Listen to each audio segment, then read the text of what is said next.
Hey guys, Mr. Abyss here with Life as a Shonen.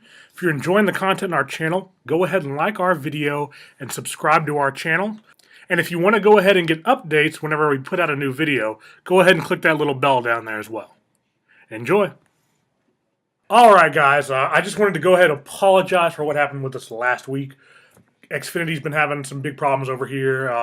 My internet would be on for a day or a few hours, and there was no real way to get anything uploaded or do any live streams or anything like that. So this is going to be a video catching up for what I missed last Friday. This is our weekly feature called Devil Fruit Friday, in which we go over one of the many devil fruits featured in the manga and anime One Piece.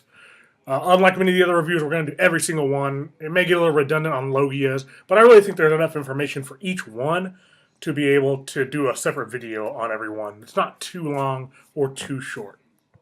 I had one of my Dunkin' Donuts coffees today. It's espresso. I thought it would just be espresso flavored, but apparently there's a shitload of caffeine in it. I drink way too much, way too fast. Okay, the fruit we're going to be going over this week is the Doku Doku no Mi, also known as the Venom fruit. The user that was featured in the One Piece manga and anime itself was a man named Magellan. He ran the prison and he was the warden, and he had a particular devil fruit that made him very good at doing what he was doing. This devil fruit granted its user the ability to produce and control poison. Any different kind, too. I mean, there's a variety of ways this poison was actually used, and the type of poisons you saw, and the effects from the type of poisons you saw him use were very different. Though it is only a poison-based fruit, it is still very versatile. Magellan is able to manipulate his poison into various forms. It can be used as a gas to allow him to poison the opponent from a distance instead of the usual, which is having to touch them. So, I mean, having that versatility alone gives you the ability to fight at long distance and close distance. It makes it very hard for the opponent going against the user to be able to affect them at all, really. I mean, you've got to be a very good sniper. That would be a way to do it. Arrows. But to get close and use a sword, and even arrows, though, he can projectile and fight back. From what I remember in the show, it wasn't just poison either. He had access to things like sneezing gas and irritants, which he used to obscure Luffy's vision during their fighting. If I remember correctly, his eyes were running, he was coughing, sneezing, so it's not really just poisons. I would imagine you get things like chloroform. It kind of overlaps with Caesar's fruit a little bit, because you can still use poison gases because that's still poison. Caesar was just able to use every gas. He just liked to use poison. Buggy and Mr. 3 were also affected by this type of poison while attempting to make their escape. Magellan was using his attacks against Luffy, and there was some residual left over while they were trying to make their own escape. And the residual made contact with them, and they either started sneezing or coughing. It just shows you once again they can use many types of things, not just poison. Tear gas, things like that.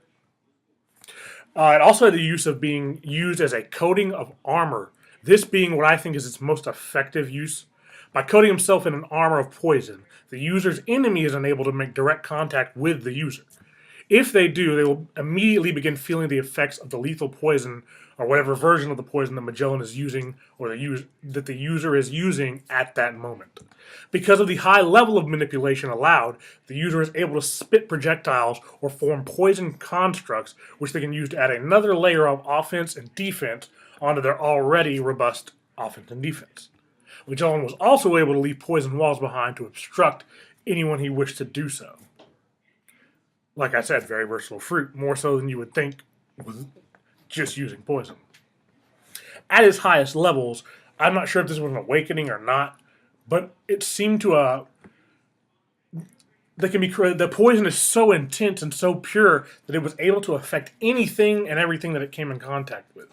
It would destroy like solid walls. If I remember, and the anime is not canon, and I haven't read that far back in the manga, so maybe it's not real. But if I remember correctly, the poison could touch the wall and leave behind like a stain of poison. It was affecting inanimate objects, non-organic objects. So that's a really high-level poison to be able to poison something that isn't alive. Pretty good stuff. How I think I would use it, and I don't know why I always get into the, what would you call it, the covert aspects and the assassination usage. I think Magellan's Way was very effective. If you want to be a frontline fighter, that's a great way to use it. But You could also use it with spies and or assassins. Imagine sending an agent into a place. There's a lot of kingdoms in the One Piece world, so I think this would be really good to use against something like a king and his kingdom.